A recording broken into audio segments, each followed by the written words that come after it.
Muito bem, vamos lá. Começar mais uma live de segunda, ao vivo aqui, 7 da manhã, agora são 7h04 já. Mas tá bom, vamos lá. Hoje, como eu havia dito, eu queria falar sobre um assunto bastante interessante, na verdade. Que é assim, na verdade, o assunto geral diz respeito a todos, né? De alguma forma toca a cada um de nós, mas eu disse que seria para o jovem porque a exclamação feita pelo padre Sertilhange na citação que eu vou ler para a gente poder comentar é esta.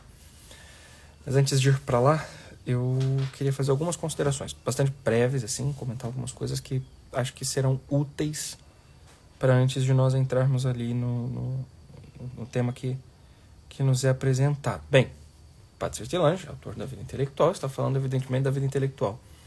O trecho citado fala sobre a consagração à verdade, né?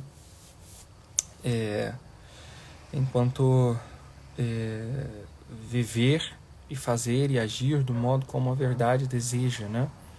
Como a verdade mostra, demonstra, etc. Enfim, e aí a gente lê em breve, né? Nós leremos já já.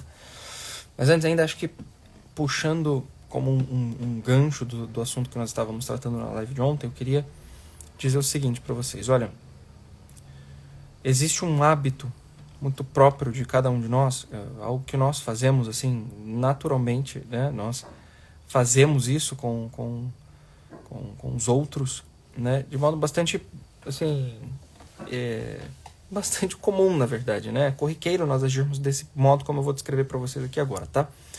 Então é muito natural que nós olhemos para a realidade, olhemos para as pessoas à nossa volta, olhemos para o nosso cônjuge, olhemos para os nossos irmãos, olhemos para os nossos pais às vezes, né? E isso acontece bastante, olhamos, enfim, para os chefes, para os padres, enfim, né? É muito comum que nós olhemos para todas as pessoas que estão como que acima de nós, né? Possuem uma autoridade sobre nós, e num determinado momento da vida nós olhamos para essas pessoas e a julguemos de acordo com os nossos próprios vícios, tá certo? É muito comum que nós olhemos para os outros e digamos o seguinte: nossa, olha, puxa vida, eu tenho certeza que, né, sei lá, essa pessoa também, assim, passa pelo mesmo que eu, né? Tenho certeza que ela tem dificuldade nisso. Tenho certeza que quando ninguém está olhando faz isso. Eu tenho certeza que de manhã, né? Eu tenho certeza que lá na sala dele. Eu tenho certeza que as aspirações do coração. Eu tenho certeza que, né? Então, a gente lê as outras pessoas, nós avaliamos as outras pessoas, nós olhamos para a realidade do mundo de modo absolutamente personalizado. Nós não somos, tá certo, isento das nossas próprias aspirações, dos nossos próprios vícios, das nossas próprias virtudes, do nosso próprio modo de ser, né? No momento em que nós emitimos um juízo, tá certo? A leitura da realidade, o nosso conhecimento de alguma forma, o modo como nós nos expressamos, tudo isso tem uma relação direta com quem nós somos, tá? Com quem nós somos. E o modo como nós somos influencia, tá certo? Fortemente, grandemente naquilo que nós dizemos sobre os outros. Então, não é incomum que tudo isso aconteça, tá certo? Não é incomum que, ao olhar para os outros, nós emitamos um juízo com base nos nossos próprios vícios, nos nossos próprios pecados, nas nossas próprias mazelas e etc, né? É muito comum que o outro seja sempre alvo de minhas próprias aspirações, impulsos e misérias e etc, né? Enquanto, né, eu falo sobre ele, emito um juízo sobre ele, leio, tento de, né, emitir um juízo assim, certo? Para que, né, isso seja feito de modo justo, tá certo? De modo honesto e etc, existem algumas virtudes que são muito próprias, né, das pessoas que fazem isso e que devem fazê-lo, que ao fazê-lo precisam, né, para que aquilo que seja dito funcione, seja verdadeiro, né? Precisa de, em primeiro lugar, humildade, certo? Pois justiça, né? E, evidentemente, honestidade, né? Sinceridade. É necessário, em primeiro lugar, que o sujeito seja humilde o suficiente para reconhecer que as pessoas que não são ele são diferentes dele. E mais do que isso, reconhecer de modo absoluto que aquilo que as outras pessoas dizem, aquilo que as outras pessoas fazem, etc., né, o modo como as outras pessoas são, se diferencia em absoluto daquilo que ele é, do modo como ele age, enfim, né, de suas próprias aspirações e etc., né, absolutamente diverso de você. A humildade faz com que você se coloque no seu próprio lugar. A humildade, de algum modo, é filha da justiça, né? Enquanto filha da justiça é o dar-se a si mesmo o lugar que lhe é devido, a posição que lhe é devida. É nesse sentido que Santa Teresa d'Ávila falava que a humildade é a verdade, né? Estar no seu lugar, no seu devido lugar, no lugar que é próprio. Aceitar aquilo que é seu, né? E olhar para o outro, reconhecendo que, evidentemente, se você está no seu devido lugar, num lugar que é próprio para você, o outro está no lugar que é próprio dele. Tem uma posição que é própria dele. Está no momento da vida que é próprio dele. Né? Está vivendo aspirações, etc., que são próprios dele. Diferente daquilo que você é, diferente daquilo que você aspira, diferente daquilo que você deseja, diferente daquilo que você tem como miséria e etc. Então, você é absolutamente diverso do outro, de algum modo, entende? Sobretudo no momento da vida. Então, eu estou falando, evidentemente, das pessoas que são maiores, né? Evidentemente, das pessoas que são maiores. Porque não é incomum, assim, de verdade, eu que atendo, né, e que tenho vários alunos e etc., não é incomum olhar e que olhar para essas pessoas e ver que, assim, as avaliações feitas, geralmente, dos outros, é sempre pautada na própria personalidade, nos próprios vícios, nas próprias misérias. Então, eu olho para o meu pai e vejo nele que, puxa vida, ele tem... então, mas isso é você, cara, não é seu pai, na verdade, né? Você está julgando teu pai de acordo com aquilo que você está desejando, de acordo com aquilo que você sente, de acordo com aquilo que você aspira e etc, né? Muito bem, então, a humildade é necessária para colocar-se no seu lugar e reconhecer o lugar do outro, né? A justiça, por dar a cada um aquilo que lhe é devido, né? E a sinceridade, a honestidade. Esse é essencial para qualquer coisa, porque a sinceridade é a única coisa que é capaz de fazer com que nós digamos, né, a verdade a respeito de nós mesmos e a verdade a respeito do outro. A honestidade faz com que nós reconheçamos, né, cada uma das nossas misérias e também cada uma das nossas virtudes, né, em que posição realmente nós estamos, em que momento da vida nós estamos, em que situação nós estamos, em que, sabe, puxa, para onde é que eu estou caminhando aqui, né? Para onde é que os meus meios me estão levando, apesar de eu desejar determinados fins. A honestidade faz com que eu coloque em face, né, as minhas aspirações, os meus desejos, as minhas ânsias e etc., as finalidades a que eu estou buscando em face dos meios que eu estou tomando. Né? E uma coisa diante da outra, honestamente vistas, tá certo? Dirá para um sujeito que é verdadeiramente honesto, sincero mesmo, que, olha, parece que esses meios assumidos por mim não condizem com o fim. Não condizem com o fim a que eu estou buscando. Não condizem com a finalidade da minha vida. Não condizem com aquilo que eu estou aspirando. Tá certo? Um sujeito verdadeiramente honesto, sincero, sabe reconhecer, certo? Que as tuas ações, que as suas ações, né, que as ações desse sujeito o estão levando para uma finalidade que é o completo oposto daquilo que ele aspira verdadeiramente. Então a sinceridade é 100% necessária nesse momento aqui, né, a respeito do que eu tenho dito. Porque, caso contrário, a gente vai permanecer nesse círculo vicioso, né, de julgamentos desonestos, tá? Mas muito bem, então eu vou ler aqui a passagem do Padre Sertilange, que aí vocês vão, no primeiro momento, vai parecer um tanto em desacordo, mas vocês vão entender em seguida, tá? Muito bem, então ele vem falando a respeito da vida intelectual, né?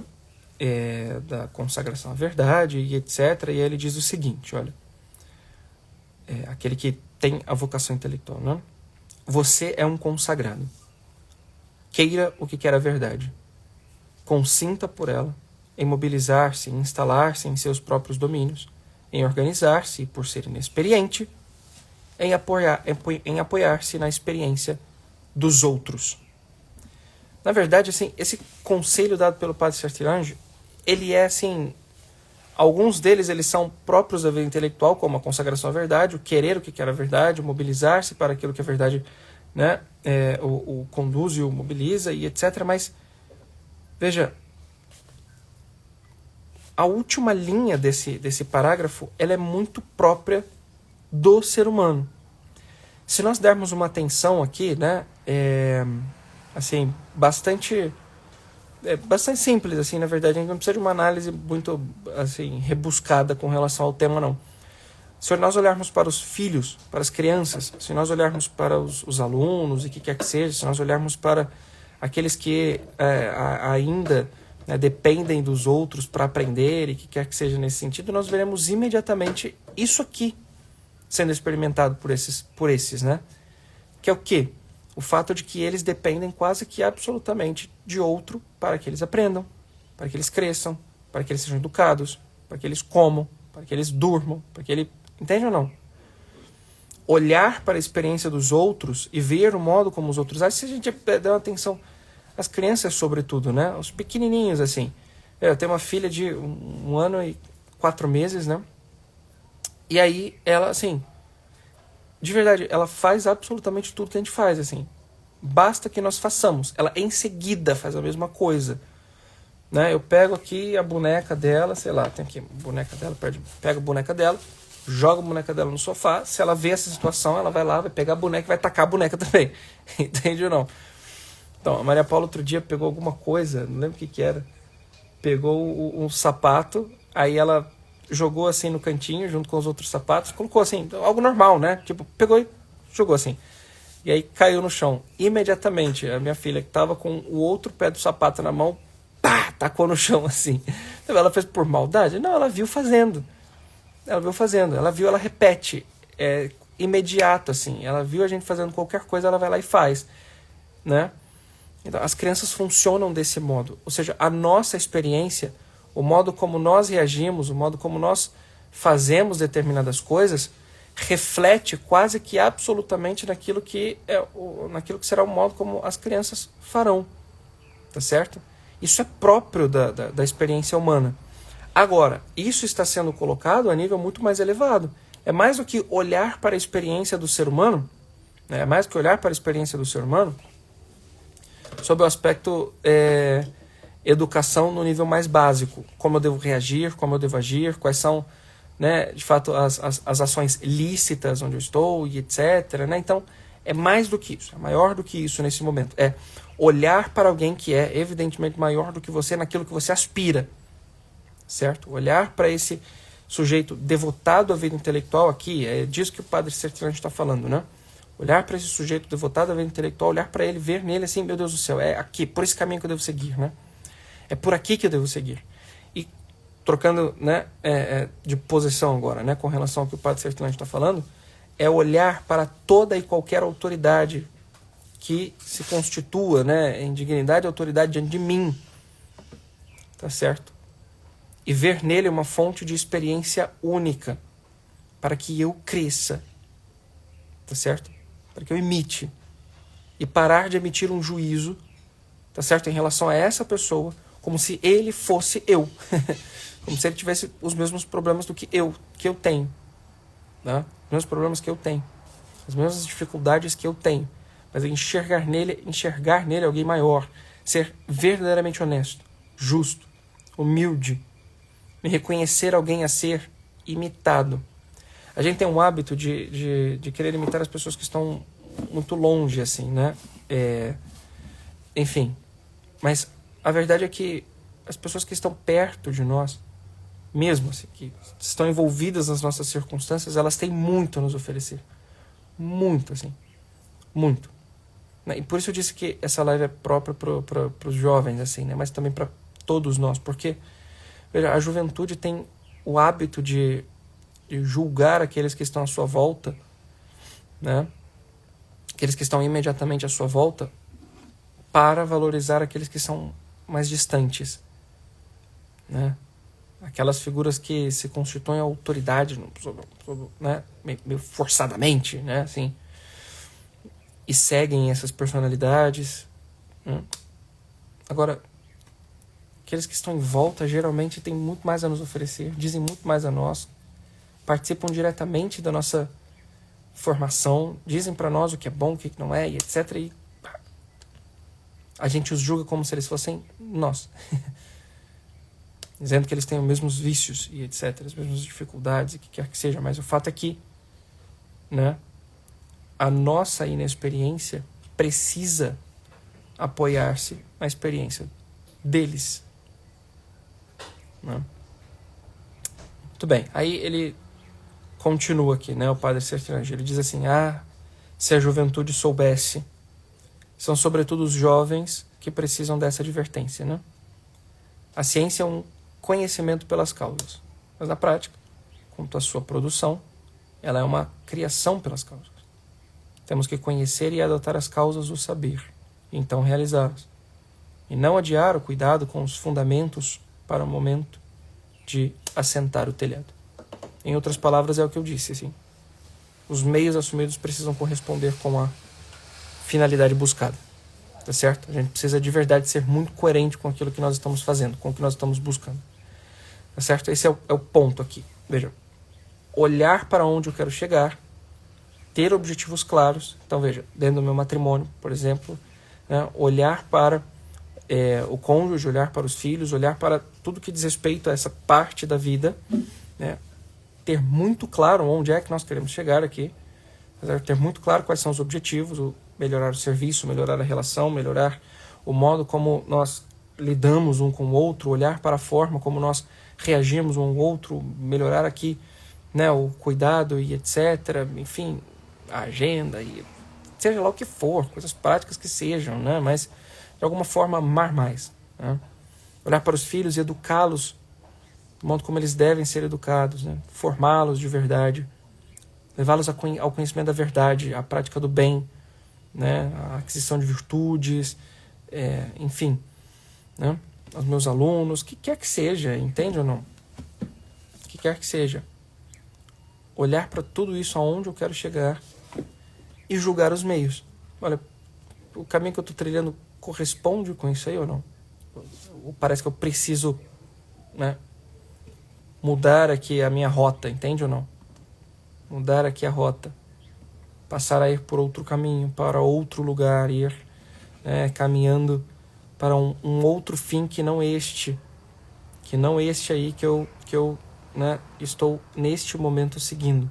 Eu preciso de verdade assim me corrigir nesse momento.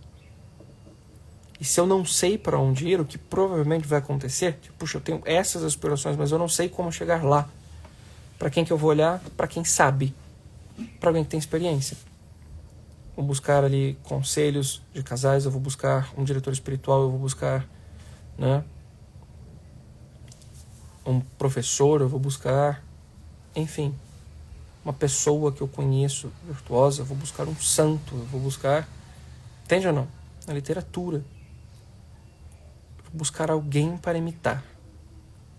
A imitação, nesse sentido aqui, né, no sentido virtuoso da coisa, que é a chamada emulação, ela é útil, e não só útil, ela é necessária para que nós alcancemos o que nós devemos alcançar. A maturidade mesmo. Né? A maturidade humana, ela vem através da imitação, ela vem através da emulação. Nós precisamos imitar um outro para chegar onde queremos. Tá certo? Muito bem, então é isso que eu queria tratar com vocês hoje. Muito obrigado pela atenção. Esta segunda de manhã.